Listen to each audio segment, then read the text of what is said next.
So, I mean, that's not it. You're not just going to turn up and win every race because you've cracked it, but you've cracked something at least, haven't you? You're going to try and sort of stifle the nerves from now on. And yeah, definitely. Like, there's always going to be people like either catching you and wanting to beat you or doing whatever. Like, that's always going to be the case. Like, so there's always going to be someone there that's going to rival you. But I've at least come over and gone over this hurdle that I'm trying to at the minute, and the next one I'll try and get right for London as well, whatever that will be. But I definitely feel more confident off of Commonwealths and Europeans that I can move forward, and definitely looking forward to next year.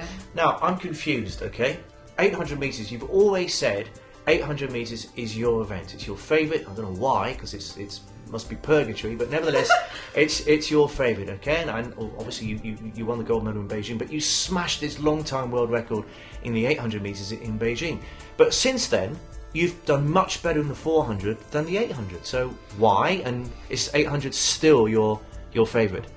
I know it's been a bit weird since Beijing why the 4 has become the one that I have done better at, but I think it's just a case of that after Worlds and before Worlds, even after Olympics, I hadn't done the work for the 800. So at Worlds, I can't expect to have done well in that because I hadn't done the work that I needed to. Distance work is completely different, and I did a lot more pace work, which suited the 4. And then this year, I just got too nervous in the 800. I just let it get to me, whereas I felt so much better in the 800 at Commonwealth. I felt like my old self again. I know I've done the work. I know kind of I relaxed and everything, which was so much better to get down to that. So I definitely still say the 800's definitely the one I prefer. It's the one that I've been racing since I was like 12, 13. I know it inside and out, and it is the toughest event. It's so painful and not very nice, but I just love doing it. I feel so confident at that one, but it's just an added bonus that now I have become a lot more confident at the 4 since the Olympics, because the Olympics was the first time I properly raced the 4. Yeah. So it's good that over the past 2 years I have gained so much more experience at the 4 as well. So now like both of them are equal kind of events now, whereas before it was always just like, yeah, I'm not going to do the 4 if it gets in the way of the 8, whereas now I'd always do both. Well, I think what you did in the commies was really important, because obviously the next 2 years now are massive. You want to be looking to back it up, don't you, on a global stage at the Worlds next year, so that you can then go into the big one, 2012 London. So, I mean, hopefully you'll look back on Delhi and actually say, yeah, that really put me back on track. Yeah, definitely. I really liked the fact that I did all 4 events. Like, I've never really done that before. I've always just thought, no, I went to the 200, I'll save myself and all this sort of stuff. Whereas I was so glad that I did. I got a massive confidence boost from the fact that I could do all 4. Did it? So even though it was only a bronze, it was quite a cheeky bronze, wasn't it, for you in the 200? And that set you going, did it? Yeah, definitely. I didn't expect to medal at all in that. I didn't think that was going to be possible. So to come away with a bronze was a massive confidence boost for that, and that I could do all 4 as well. And by the end of the week, I could still do well in the 400 despite doing all 4 events. So it was definitely better. But I don't know the programme for Worlds and Olympics, obviously, so I don't know how the week's going to fall. But obviously, if they fall correct, I would like to swim all 4 again. Now, even this week, you've had a look at the London Olympic side, haven't you? Now, just tell me, goosebumps? I mean, what's happening there? Massive goosebumps, butterflies going in there. It was just amazing. Like, it's so exciting. Like, you just kind of, you don't want to get too ahead of yourself, because I haven't qualified. I've still got a long time to go, and it could not happen. But you can't help but go around there and thinking, wow, this is like going to be a massive opportunity, and it looks amazing. Like, that's the biggest thing that shocks me, is there's still another like 2 years to go, and how good it looks. Like, the stadium, they've got the seating in, they're putting the lights and speakers in, and I'm like, shouldn't you be doing that like a year or 6 months before? Yet they're doing it, they've done, and hopefully we will get a chance to swim in it before. Now, it could be pressure, but I would imagine it's the positives outweigh the negatives. You're in the pool, you've qualified, you're in the pool, it's a full house, it's 80%, 90% British support. How good is that going to be?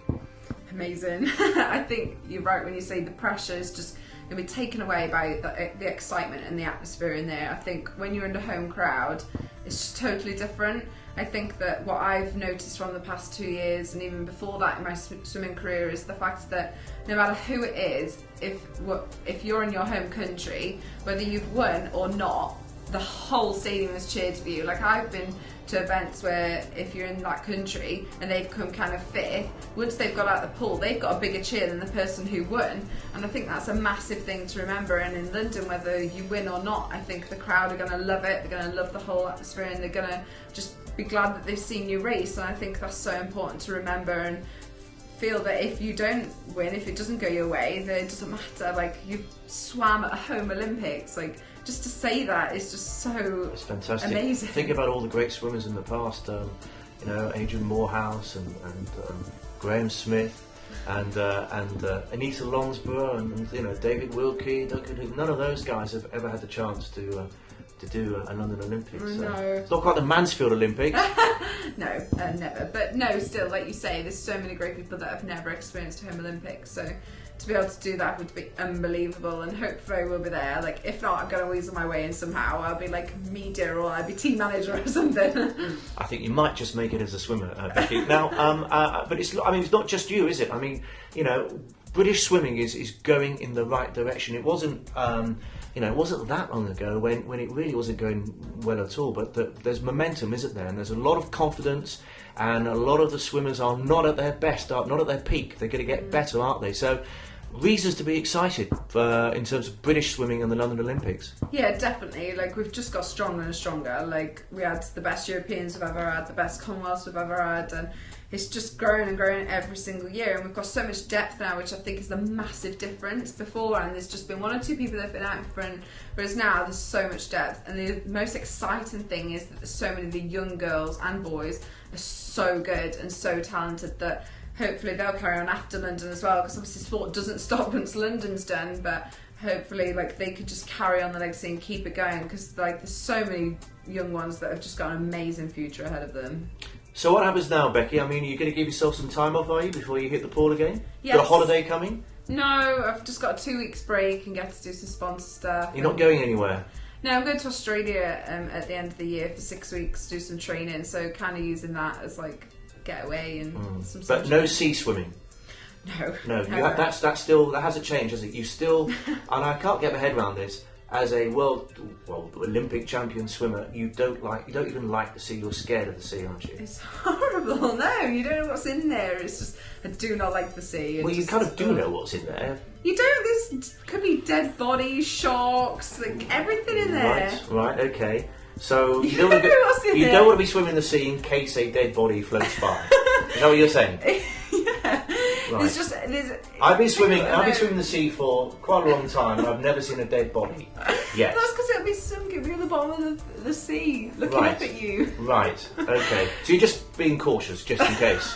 I just don't like it. Like, I don't mind if it's crystal clear. I'll go into like my knees or waist. Into your knees, right? Okay. But I won't go any further, just because there's stuff that can kill you in there. Right. You mean sharks?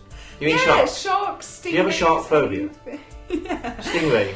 Any fish that touch you is a fish that touches you could kill you. If it's poisonous, just like right. Stingray. I just don't like any fish. I don't eat fish. If it's a really nice day in England, would you not have a dip in the sea? Because there aren't too many stingrays. Definitely not in England. No stingrays or sharks in England. No, definitely not in England. We're freezing. Right. Okay. Fine. Well, okay. Fine. So we're in London.